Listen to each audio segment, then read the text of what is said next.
Hello, everyone. Welcome to session 116 of Libraries in Response. Wow. And we are happy to have two outstanding people and guest speakers today to share perspectives and insights, we hope. Internet 2025 with Vint Cerf and also Richard Witt. Vint, noted internet pioneer. There's so many titles. I love this one, Vint. It's the best. Richard also has a bunch of titles, and this one I think is most notable, the GLIA Foundation. We'll hear about it in a bit. We are the Gigabit Libraries Network, founded in 2013 to explore various kinds of technology applications for public libraries around the world, doing interesting things. We think interesting things. We are hosted by the International Federation of Library Associations and Institutions, IFLA, based in The Hague, and at the helm is the head of public policy for IFLA, Stephen Wyber, once again, our longtime partner. And this and prior to that, we've worked on universal public access for years before that, even. Our series sponsor today is IMLS, the Federal Library Agency, as long as it may exist in the current government. And we very much appreciate their support for this year. This is our go-to. This kind of symbolizes Libraries in Response. This is how we feel. Our mission is to support the world in responding to what looks like the modern four horsemen of the apocalypse. Um, we have rights to this. The cartoonist, Cal, the economist cartoonist, has given us rights to use this brilliant illustration, and it really captures the things that we think are pressing, most pressing. And it's a growing list, one of which, of course, is the world is on fire. We're located in Northern California. This is a very tragic event of Southern California, looking like not just an event, but a new circumstance, a new condition. This is a chart of these disasters by year, climbing radically, and the current damage in Los Angeles alone is estimated around 250 or 300 billion dollars. Even today, that's not pocket money. Uh, this is a serious situation. Our chance at mitigation is slipping away rapidly. What we focus on with libraries is the work that libraries can do on adaptation. Adaptation scales. There's not a lot the individual community or library can do on mitigating this, but as far as dealing with it, adapting to it, libraries play a really important role in helping their communities understand it in times of disaster. They serve as responders, and it's just alarming, of course. So another crisis, of course, is the crisis of access. Worldwide, some 2.5 billion people, maybe a little more than that, depends on which estimate, remain offline. This breaks it down by country. And this is a lot of people. Hundreds of millions of people are without what we've been using for decades and really can't even imagine life without it. And yet, so many people are going around with paper or illiterate or whatever. We think that everybody should have an opportunity, not a requirement, but an opportunity to participate. There are three things that are necessary to do that. Availability, this is our taxonomy on this thing. Availability, affordability, and usability. If it's not available, the other two really are moot questions. If it is available, but it's not affordable, well, that doesn't work either. And then usability is kind of a catch-all for equipment, skills, perceived value, and the rest of it. They're all required. And that's a large part of what libraries provide, or all of those things. There's still tens of millions of people in the US that depend on libraries for internet access. Most of these people have other sources, but they go to a library for one reason or another. It's faster, it's quiet, it's safe, it's convenient, they can get help. All these different reasons that people value this service. Worldwide, it's a bigger number. Some estimated 400,000 public libraries around the world that are providing this service, increasingly so. And also as hubs of community networks. It's a strategy that these people can do. To quote Vint, and David, who I have not had the pleasure. AI is cutting labor costs and workers are struggling to be valuable. This is our current crisis of what this impact is. We'll touch on that. We'll hope Ben and Richard will speak to it. I think they will. They have. And also this notion about people, not task, is the center of the idea of how the internet should be seen and managed and developed, which is a wonderful concept. And we're going to hear about what that actually means. And then Richard gives us his marvelous ordering concept of a guiding principle in order to create an ecosystem of trust. And so Richard's going to talk about what his ideas are for reintroducing. I guess there was trust in the beginning. Maybe there wasn't trust in the beginning, but anyway, it's really missing today as far as trusted in what you find on the internet. And that's a challenge. So these are some reasons that libraries claim that they're better than just an all digital world. They're humans. They provide space, physical space, and a face, a person. Every agency at every level of government is spinning up applications. They do it for all their usual reasons. They're convenient and they're cost effective for government. But when you ask them, well, what about the people that are not connected? They go, oh, yeah. Well, they can go to the library. They'll help you. Well, yeah. But are you sharing any of your savings with the library for them taking on that responsibility? Well, no. Well, why not? Well, we don't have to. Oh, okay. Thanks a lot. Well, this is kind of the new thing is that libraries are taking on a whole array of public services that's being transferred over to them as other agencies are cutting staff and digitizing applications and social services, just a whole range of public services. And libraries just are constitutionally ill-equipped to say no. So they say yes, even if they're overloaded. So here to the speakers, enough of this introduction. We will turn it over to the man who brought the internet to us. Well, he brought the technology, the standard of the internet.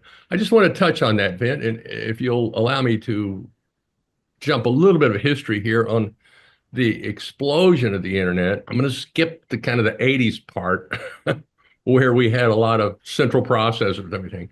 And then these networks seemed to arrive at the moment in the 80s when all this merger and acquisition activity was going on among large enterprises, commercial enterprises. And so at the time, everything was sort of transferred manually. Everybody had a terminal and they would print it out and then they would go over to their own computer and type it in their order entry system and they're in-house. They would fill it out and they would type it over. And just, tons of errors. And at that time, in the early 90s, then Clinton and Gore came in with the idea that they were going to build an information superhighway modeled on Al's father's initiative of the interstate highway system, a public road for everybody. And the carriers said, no, this is our business. You will not do that. We'll do that. And then they said, well, but we don't know exactly how we're going to do it because we have to create a standard we all agree on. And we know how hard that is because somebody's always sees an advantage of their competitors in any standard and they just take forever. But then they said, maybe it looks something like this thing the universities are using, this internet thing. And then it turned out to be that was the actual thing. And then it exploded with the web layer being put on top of the internet.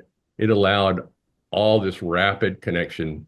And at the time, I believe it was McKinsey came out with a report that said this would liberate something on the order of 10 to 15% of the US economy, which at that time, I think measured in around $1 trillion, which was not, again, pocket change, but what we think of it or call the dot-com boom seemed like, in fact, it was actually a fiber boom and these telecommunications companies investing tens of billions of dollars to run fiber around the planet. And it was off to the races. And here we are today with a lot of steps in between, hearing about where the internet is today from the co-father of the internet, as he's called, Vint Cerf. Welcome back, Vint. It's so good to see you and have you back. Thank you. Please. Well, thank you very much, Don. I really appreciate the opportunity. Let me summarize where we are today. The internet, as your statistics point out, is accessible to about 2/3 of the world's population.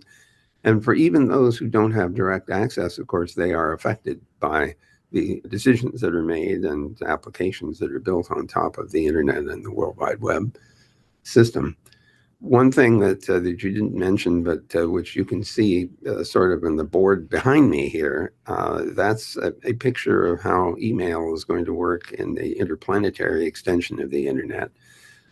We're very seriously implementing that. When I say we, I don't mean Google necessarily, but there's an interplanetary chapter of the Internet Society that was created around 1998 or so, working together with NASA, now ESA, the European Space Agency, and the Japanese Space Agency, and the Korean Space Agency, on an interplanetary backbone network, which will serve the Artemis missions and Moonlight missions that are part of the return to the moon, with populated data centers, not data centers, but populated laboratories and habitats and the like, and rovers and so on. Lots of commercialization is happening as well, which is a big transformation from the early days when space communication and space operations were largely the province of governments. So just to give you a sense that the internet is continuing to expand off the planet, the extraterrestrial world is opening up. On this planet, the internet has evolved in several very dramatic ways in the last couple of decades. Over that period of time, the data rates that are available on the internet in the core backbone have gone from tens of gigabits a second to literally hundreds of gigabits a second. Some of the systems are already operating at 400 to 800 gigabits a second per optical channel in the fiber optic networks. And the speeds of access at the edges of the net have gone up pretty dramatically for about the same amount of money. So for $100 a month here in the US, I get a gigabit per second service, which is pretty reliable in both directions. So the infrastructure of the network has not only gone up in speed, but in terms of available access, we have wireless access in the form of Wi-Fi and also in the form of 5G and some soon to come 6G. Those data rates have been going up as well. And so this kind of video conferencing is quite feasible in mobile operation now, whereas it wouldn't have been, say, 10 or 15 years ago. The application space has also exploded, in part thanks both to the World Wide Web and to smartphones, for which there are millions of applications. Not everybody uses a small fraction of them, but those applications have become embedded in our daily lives and our work and our private lives. I worry a little bit about this because we are so dependent now on these mobile smartphones that when they don't work for some reason, like you can't get a signal or the battery's dead or something else is wrong, there are cascade failures in your day because you couldn't get logged into something because you couldn't do a second factor authentication on your mobile or whatever. So we are becoming extremely dependent on internet-based technologies here in this year 2025. There are implications of that because none of this stuff works without electricity. And so now electricity has become an extremely important part of our world. And all of that technology, of course, is now informing the library system, as you imply. We haven't abandoned paper-based systems or, hard copy printed materials. But what has happened is a lot of those materials are becoming available in digital form. Digital forms admit of much more elaborate uses besides simply reading. Some of these texts, if I can use that word, are very interactive. In some cases, the electronic application involves video, it involves audio, it may involve interaction. So the kind of thing that we used to call a book has many, many more properties than the traditional printed work has had. And so now we have the problem of preserving the digital form, because if we can't preserve it, it won't be available when we want it. Unlike a book, which once it's printed, as long as it's in an environment that's reasonably safe and secure, will persist for quite some time. If the material that's used is particularly fashioned for longevity, like good rag paper content, or holy moly, how about vellum? Not very many people use vellum anymore. It's expensive. It was expensive then and it's expensive now. But it's amazing how long those vellum-based works have lasted. Some of them are 1,000 years old, and they look as good as they did when they were first produced. None of our electronic technologies have that longevity. Can you still get a CD-ROM and read it? Well, you might have to go find a reader. And if you can read it, it's encoded in some form or other. What if the software that is needed to decode it doesn't run on the operating system that you're running on your mobile or your laptop or your desktop or your tablet? So there is a digital preservation problem which is looming in front of us and has been growing over time. And Richard has written a considerable amount on that topic. And so perhaps we can get into some discussion about that. I think it's important for us to recognize that ebooks are not the same as physical books. They have different properties. They may not have the longevity that a physical book has. And it isn't quite clear what it means to have, for example, a book in your Amazon library. And I don't mean to pick on Amazon, but they're a good example. They provide you with ebooks. But what happens if Amazon doesn't survive? What happens to the books that you thought you purchased? It's not 100% clear what happens to them. And of course, your ability to access them may change with time depending on how they're encoded and how the software that's required to read them or exercise them is available. So that's one big topic. This digital preservation is a big issue. And I hope, Richard, you and I can get into some discussion about that. The other thing I would observe about libraries in particular, as we shift the content of libraries towards the digital, is that the libraries could become sources of resilience. They are already a source if more than one library has copies of works that we hope can be preserved over time. But I can imagine as libraries become houses for digital content that they could reinforce each other. If they're interconnected in a network and if standards are suitable, they may be able to support each other. So if a library runs out of capacity or in fact goes out of service or something, other libraries can pick up the ebook and e-object collection and support it and make it continue to be accessible. So there are a lot of interesting questions about the properties of ebooks and what rights you have to use them. If you purchase a hard copy book, you're allowed to resell it, you're allowed to mark it up, you're allowed to burn it if you want to. That's hard to do with some of the ebooks. And so the property space for ebooks is different in many respects. And we probably could use some extra work evaluating what those properties are, what rights you have to access them, and what rights you have in perpetuity. I think that you touched, Don, on something that I think is very important, and that's digital literacy, the ability to make use of works that are in electronic form and to work in an environment which is not necessarily uniformly safe in the online world requires a kind of literacy that is in short supply. I've almost jokingly suggested that we should have a digital driver's license where you actually get trained to be aware of some of the risk factors that you would encounter in the online world. And although I don't think you literally should have to issue a driver's license, you should certainly learn the kinds of things that we teach people about driving, which is to learn to drive defensively, to be aware that the other people may not be reliable. Just to touch on one or two other things, and then I want to hear from Richard as well, and then I hope we'll get into some conversation. I would say that you mentioned that a lot of people go to the library to get access to the internet. They also go to McDonald's to get access to the internet. And the interesting factor there is you can get a hamburger along with that. As far as I know, the libraries aren't offering hamburgers, although I suspect there are some libraries where you get a good cup of coffee and maybe, a donut. And certainly some of the bookstores offer that as an opportunity. You mentioned the people-centered internet, and I just want to tangentially say that people-centrism is really important. We want all of these technologies to be useful for everyone. And that means making them accessible, which is a whole other universe of challenge, because for people who are blind or have hearing impairment or motor impairments or cognitive impairments, the online digital world can often be very challenging. And we need to understand that and know how to respond to provide assistive technology that will make all of these kinds of online technologies and works readily available. Last point, since it's de rigueur that you must mention something about artificial intelligence, we are entering a period of time with the large language models where these systems, as flawed as they may be, are capable of generating and interacting with us potentially in very constructive and useful ways. They still make mistakes, they still hallucinate, but there are plenty of examples of useful things that are being done. And that changes our view and certainly poses interesting questions about how works, written works, are to be produced in the future.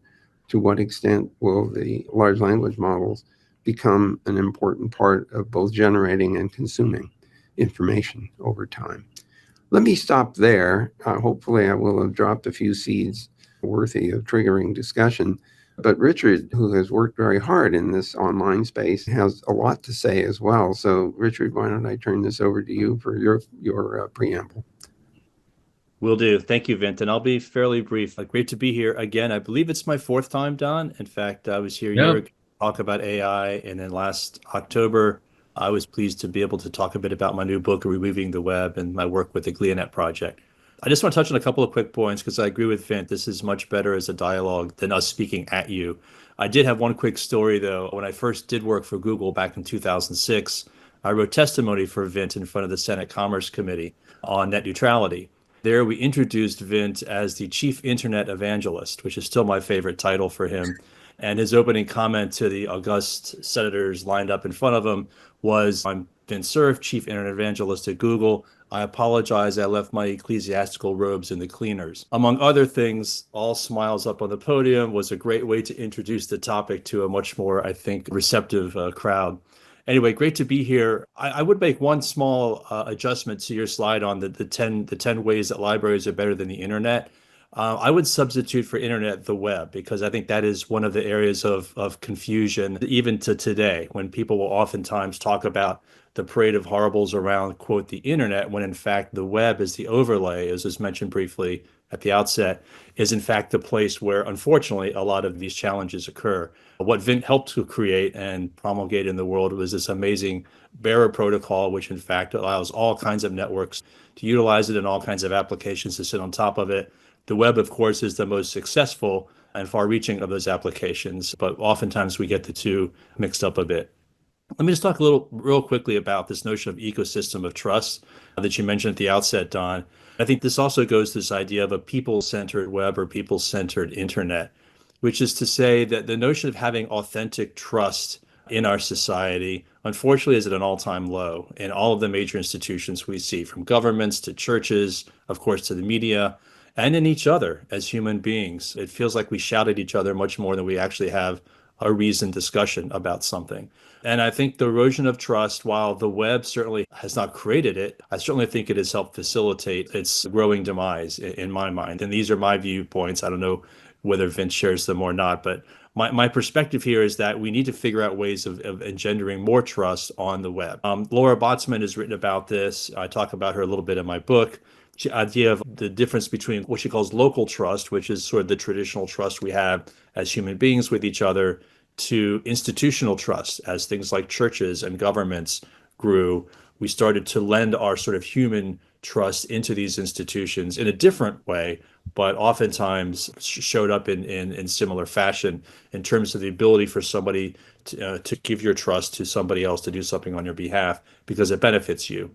And what she called distributed trust, which is the much more recent form we see with platforms and networks and systems, sometimes right there sitting in front of us, sometimes halfway around the world, all of that, which is, of course, made possible by the web and the internet.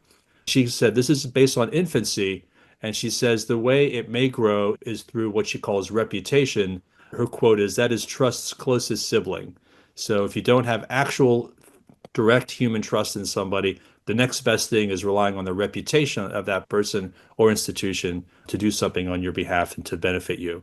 Bruce Schneier has also talked about this. You all, I think, are familiar with him as a longtime author in the space. He separates out between what he calls interpersonal trust and social trust. He issues a warning, which I think is worth thinking about now in this increasing age of AI, which is to say that both are essential to society. We have to have absolutely both direct human trust and trust in sort of the social fabric that around us every day and everything that we do, from getting that cup of coffee to jumping on an airplane. And yet, as he says, companies, corporations, for-profit entities often want us to think about them as if they are our friends, as if they are sort of have the interpersonal trust, and that they're not just providing us services, but they're sort of a friendly face in our world. He says this becomes much more problematic in the era of AI. First, we, of course, have had the AI platforms. Now we have the AI agents, which are ostensibly acting on our behalf. His cautionary note is beware the double agents. We don't want to live in a James Bond thriller. We want to live in a world where we can believe with transparency and with good reason that these specific applications, which are amazing, can do incredible things to improve our lives, are in fact doing so on our behalf and are doing so in a legitimate fashion with our full buy-in and with an understanding of whatever trade-offs are involved in all of that. So I feel like that's a worthwhile way for us to think a bit about the AI era we are now entering and the notion of trust. In my book, Reweaving the Web, I have a particular formula for how to try to get to a more trust-based web and more people-centered web. And that is the use of the common law fiduciaries. As much as we have doctors and lawyers, even financial advisors, and of course, as we've talked about in previous sessions here, librarians. You all have very legitimate fiduciary obligations towards your patrons to, among other things, protect the records for those who are checking out books or looking for information at the reference desk, because people are curious. I want to know about things. After 9/11, for the most part, you all successfully defended the ability of citizens to be learning things about the world without fear that the government would somehow get in the way. So that is a form of fiduciary obligation as well. And so I'm working with a coalition of about 20 startups in Silicon Valley who want to become what I'm calling a net fiduciary. So that's a voluntary opt-in system. We are together creating the codes of conduct. We're creating sort of the meaningful business models that we believe are ethically based, and people will have the ability to choose from them if they so desire, because they see the benefits of having a legitimate relationship with an entity that would, in fact, with appropriate, of course, enforcement mechanisms and recourse on the back end, be able to represent their interests in the web. I will stop there because I think there's much more to be said in conversation with you all. I will note I've been working on digital preservation for a long time, wrote an article about it about 10 years ago when I was still at Google. I'm very much interested in this space and hoping perhaps today we can have some conversations around what the libraries can do in particular to help move forward and make progress in ensuring that the knowledge base of future decades and even centuries is greater than we have today. Great, Richard. Thank you. And Ben, thank you again. I mean, so many points you both touched on. We could branch out in every one of them for another hour. We don't have, of course. But this notion of trust, Richard, it's critical. I mean, we have to trust something just to function. And libraries have been among the most trusted of our institutions. Lately, they're under assault. It's a completely new thing in the U.S. Libraries have never been challenged this way before. They seem like they're almost defenseless against predators that are coming at them because they're so benign and benevolent. You know, well, whatever you want, we'll help you with it. And now here people are just challenging them and accusing them of criminal behavior. And so it's time for libraries to get a little bit muscular and a little bit assertive about their role and their value in society. But one thing I wanted to kind of pick up on was this sort of transition that we're going through right now to apps from the web, the open web. We're all being guided into these kind of walled gardens. It seems like that we're trying to be captured by every major provider who wants us just to stay there. A lot of people around the world think that Facebook is the internet still. And so I was just curious how you both felt about the evolution of that and how that kind of resolves itself if it does. Just responding to that in particular, it is true that for many people, a particular application is all they use. And so that is the internet from their point of view. It's disappointing, of course, if that's the case. And I would argue that that's partly a consequence of lack of understanding and awareness of the full richness of the World Wide Web and its offerings. And even though there may be a business incentive for trying to keep people trapped in any particular application or particular walled garden, that part of the digital literacy job here is to teach people that there is a huge universe out there that they potentially have access to. Now, there's a lot of tension right now among countries having to do with content. Some countries are claiming that content is somehow harmful to the population, or in some cases, that's considered harmful to the government. There are some authoritarian states that are worried about inhibiting access to information to their population out of an interest in preserving the government.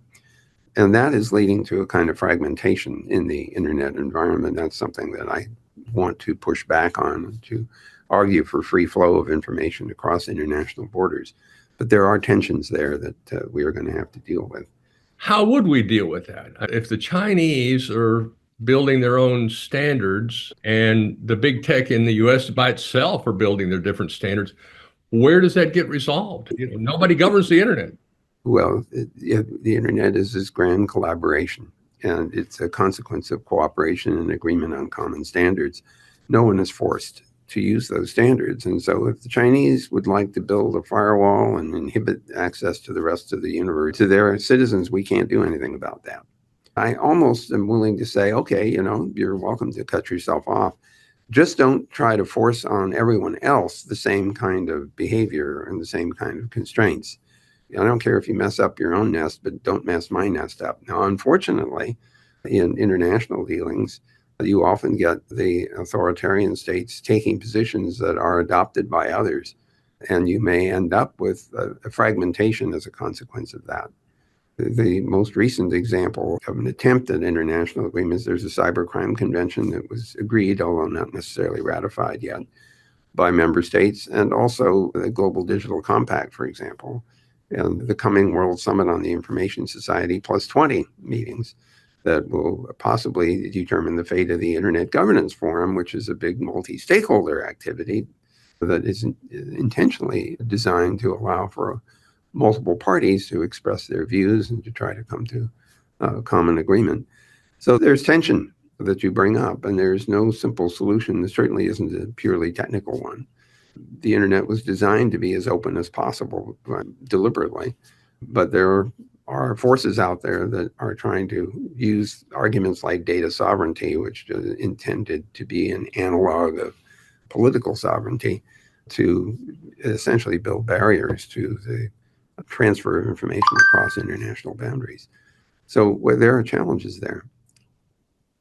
Yeah, it is a huge challenge. And I don't know, society is going to have to solve it. Well, we hope so. I mean, it depends on the willingness of the parties to try to resist that fragmentation. Personally, of course, I think that it should be resisted because the alternative is a loss of an enormous value in the system, which has been demonstrated over the past 40 years of its operation. But not everyone necessarily sees it that way, and people with levers of power, in particular, may have more ability to enforce this sort of closure and fragmentation, even if the general public resists it. Yeah, this notion of the splinternet has been with us for a while. I do, again, want to try to caution a bit about it's the internet versus the web. In some sense, there are 5 billion webs out there. Now, oftentimes, my experience of the web is going to be a little different than yours because of all my interactions with the websites and the applications, the things that are brought to me, the search terms. That can be a positive. That can be a plus in terms of a web that really sort of caters to my needs and my desires. But it's a bit problematic to the extent that it creates a more divisive place where I'm seeing certain content. Maybe it's more extreme in terms of political views. It's just one example than what you're seeing. And so our shared reality erodes in that context. The internet as a sort of the bare network of all the information and content that we want to see in the world, absolutely. I think this concern I have, at least around the web, is this push and pull between making it something accessible to me that sort of reflects who I am, but not in a way that continues to further divide us as human beings. So, Don, I would like to shift the conversation just a little bit towards the technical side for just a moment in order to suggest that there is still technical work to be done, especially in the context of libraries and digital content.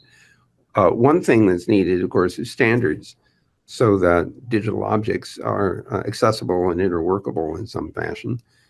There need to be standards for archives and digital libraries so that the libraries can interwork with each other and also back each other up, become repositories where you can replicate information for resilience.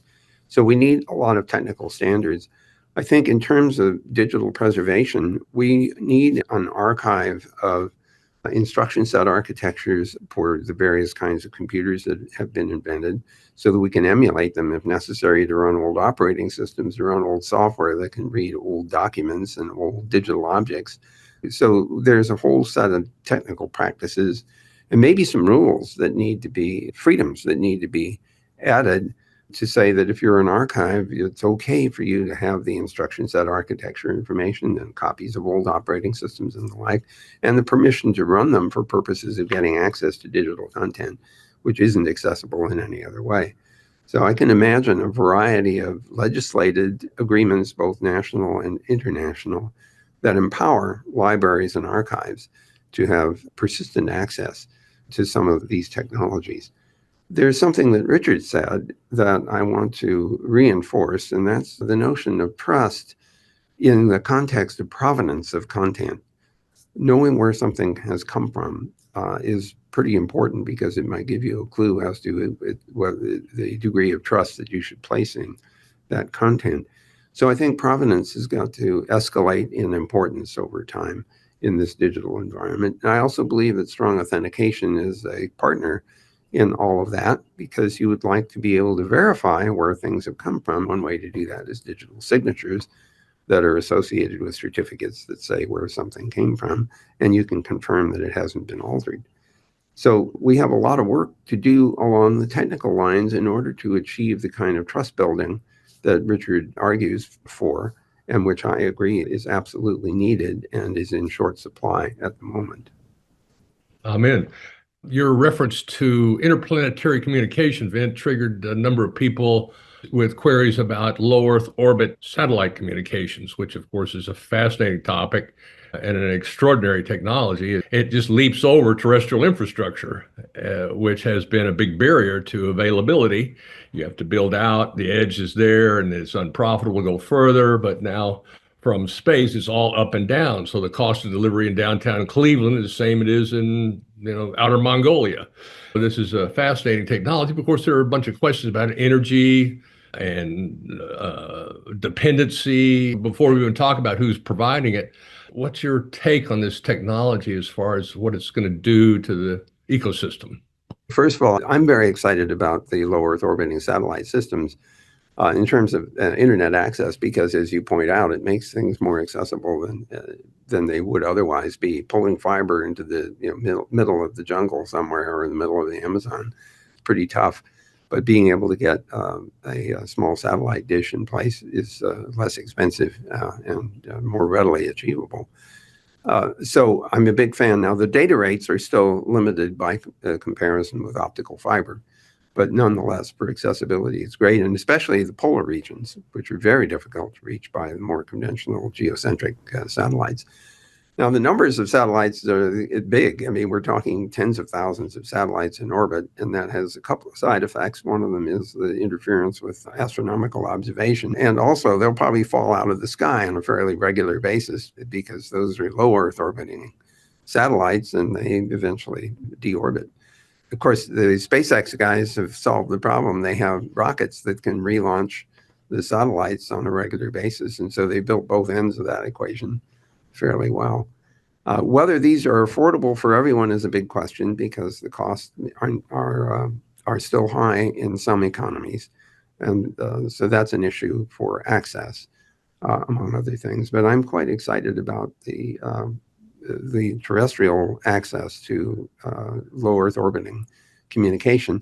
Same kinds of designs will work on the other planets, of course. And my understanding is that SpaceX has an intent to put up low Earth orbiting satellites on Mars, for instance, to support manned and robotic space exploration there.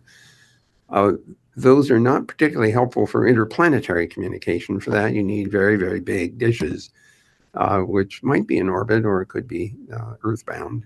Today, we use the Deep Space Network. It's a 200-foot dish, 3 of them, in order to communicate in deep space.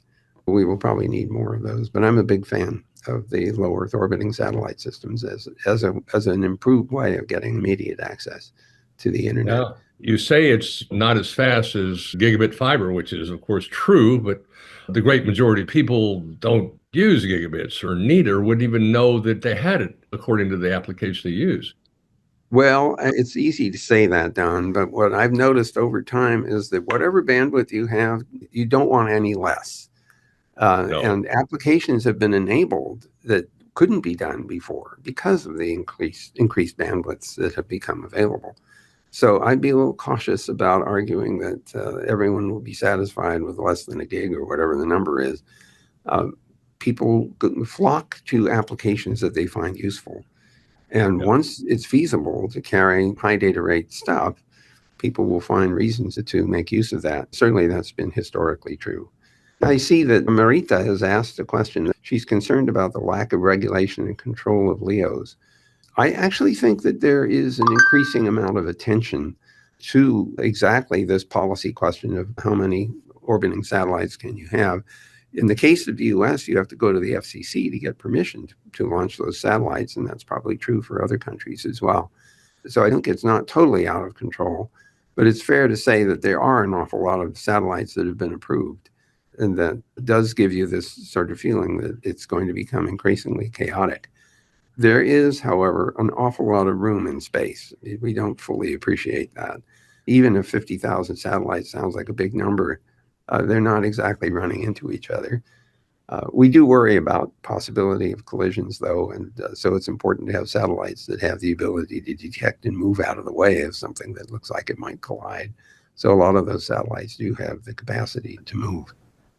Another interesting aspect is the economics that the providers seem to have in the least connected areas. They have surplus capacity or greater capacity over those areas, and they're able to apparently lower their cost in these developing markets. Like, they're in Nigeria, there's just not that much infrastructure, not many people using it. There are a lot of people. So it seems like they're able to adjust their pricing by different markets.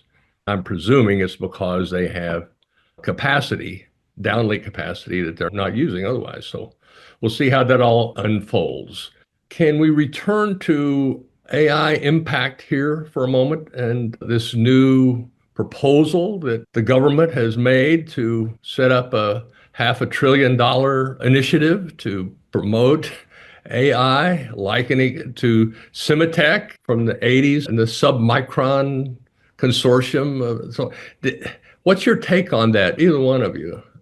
Well, let me just say that $500 billion is an insane amount of money, and I'm not sure where that's all going to come from. Moreover, it seems like it's being associated with building more data centers. The interesting thing about this is that in today's world, it is true that you use quite a bit of compute power in order to train a large language model, and then you use a lot of compute power in order to run inferencing on it. But I have the feeling that research is not over in the use of these systems, that smaller size systems may turn out to be more accurate than the very large language models because they have less to be confused about. And so we may find that larger numbers of smaller models will interact with each other, will learn how to use each other. Maybe a foundational model can reach out and make access to a specialized model that knows how to do mathematics and manipulation and the like, maybe another one that's specialized in some other way. So we may have a proliferation of smaller models that don't require nearly the same horsepower. So I don't know whether just building large numbers of large data centers is necessarily going to be persistently necessary as we get smarter and smarter about how to use these technologies. Just in addition to what Vince just said, which is true, there's also starting to be this sort of shift from LLMs only, large language models, to this sort of federated approach that includes small language models, as Vince says, but also they are starting to have more capacity, more intelligence placed on the device, actually where the individual is. Yes, the data centers are always going to be crucial, but this notion of exponential rise in data center usage, which then means power usage, which creates, among other things, some concerns about climate change. It may well be that we're already seeing, even just for cost purposes, but also ultimately for functionality and for utility, more of that going onto the device, which doesn't require the same kind of data center usage. So it's going to be interesting to see how this evolves. And it may well be they're operating from blueprints of where they thought things were supposed to be 2 or 3 years ago, whereas maybe already the technology and markets are shifting elsewhere. Yeah, Just to go. emphasize something here, Richard is speaking of what we sometimes call edge computing, where the devices are close to the user, low latency is helpful, privacy is preserved because the data doesn't end up in the web and into the internet. There are a lot of reasons to suspect that the architecture of artificial intelligence will change over time, depending on our understanding of how to build systems, use these technologies more efficiently. It would be interesting to have the same discussion maybe 5 years from now to see what things look like. That will be interesting. It is interesting today, but this idea of smaller models conversing with each other rather than trying to build a master model that knows everything and can do everything is interesting. You've talked about that, Richard, and how we might have our own personal AI. However, we could trust that from whomever is providing it to us to negotiate with other AIs on terms of access of our data and our behavior. Can you Yeah. amplify? The realistic picture that I see starting to be painted by folks here in the Valley is an assortment of agents. You have specialized agent, let's say one that just knows all about your finances, one that knows all about your health, one that knows all about your news and content feeds, another one about your entertainment, and et cetera. These will all have their sort of domain specificity, which also, again, makes it easier to build smaller models that don't have to know the entire world. But then they also are uniquely trained on you and your interests and desires. The theory is that helps represent you in the world. And yeah, the folks I'm working with, companies like Personal Dot, an open source system called Kwai, there's a number of them, are building these AI agents to sit on the phone and represent the actual individual and then turn around and interact with Siri and Gemini and Copilot, et cetera. Again, this is one area I think Vint and I may not totally be on the same page, but going back to Bruce Schneier's notion of the double agent, I want an agent that fully represents me, that I know the privacy, security, authentication, identity, all of that is within my control with a trusted intermediary. I like the notion of fiduciary law, but there are obviously other ways to do it. Ultimately, I think that's the way people will feel that trust level in this new technology rise. And in turn, they'll share more of themselves. And it creates, I think, a very successful business play, not just doing it just because it's ethically sound, but because it's a successful commercial model. So that's where at least some of the companies I'm working with are focused. I'll just mention quickly, Consumer Reports has a fascinating project called Permission Slip. And the first use case is an agent that goes out and negotiates with the different platforms with which you do business. Their example is Verizon. Verizon's overcharged you $20. You can go sit on the phone all day and try to get that money back, or your agent can go knock on the door with interoperability. We haven't talked about that. That's another area I think we need to focus on, is interop between these agents. Knock on the door and then say, okay, I'm supposed to get $20. Let's make a deal. I don't have to be involved with that. It doesn't waste my time or cognitive load. It's a very specific use case which people can make real money from in terms of consumer benefit. So watch that space there, Consumer Reports, for their Permission Slip project. Vint, you want to talk about agents? I'm just thinking about the agent that somehow goes off and buys you a Ferrari that you didn't ask for and then bills it on your credit card. We do have to worry about circumscribing the authorities of agents that are acting on our behalf and enforcing that circumscription so that we can trust these agents not to go beyond the bounds of their authority. I think there's still some work to be done to achieve that objective. Yeah, absolutely. The notion of loyalty, for example, is not absolute. If you go and confess a crime to your lawyer, they're not going to keep it to themselves. They're going to turn you over to the authorities. If you go to your doctor and you have a highly contagious condition that you refuse to be treated for, they'll turn you over to the health. So like that's exactly right, Vint. That kind of balancing between societal interests and individual interests has to be worked out. Well, who's leading on that balance right now? Well, that's right now it's my 20 companies in my GleanNet Alliance. We're trying to sort this out. Right now we're building what we call a community of practice. But if this becomes an actual thing, an actual profession in the world, then I would want there to be recourse. I would want enforcement on the back end. I would want the kinds of guardrails that Vint is talking about put in place, work with government agencies, maybe at the state level here in the United States, to ensure that there are important protections put in place so my agent can't go buy that Ferrari for me as much as I might want him to. As an example of something that we have learned in the past may apply to this more esoteric world that Richard is describing, In the past, as an engineer, one of the things you always want to do is to capture state changes in the system so that if something goes wrong, you can go back to look at the audit trail to say, well, how did we get here and how do we keep that from happening again? We need to have the ability to capture the actions of these various AI agents in a way that we can retrospectively evaluate, not only to detect the cases where things have gone wrong, but maybe also to evaluate the effectiveness, utility, and efficiency of the systems that we are using in order to get our work done. So this whole idea of being able to evaluate what's going on and analyze, especially for cases where something has gone wrong, is really important. And I don't know to what extent we have remembered to do that for many of these AI-based systems. It seemed like you're referencing the difficulty to unravel how the AIs are deriving their outputs. So how do you backtrack on something that you don't even understand? Get them to do it for you. Well, there are some synthetic mechanisms that we use at Google in order to understand much, much more deeply what is going on inside of a large language model, a neural network, for example.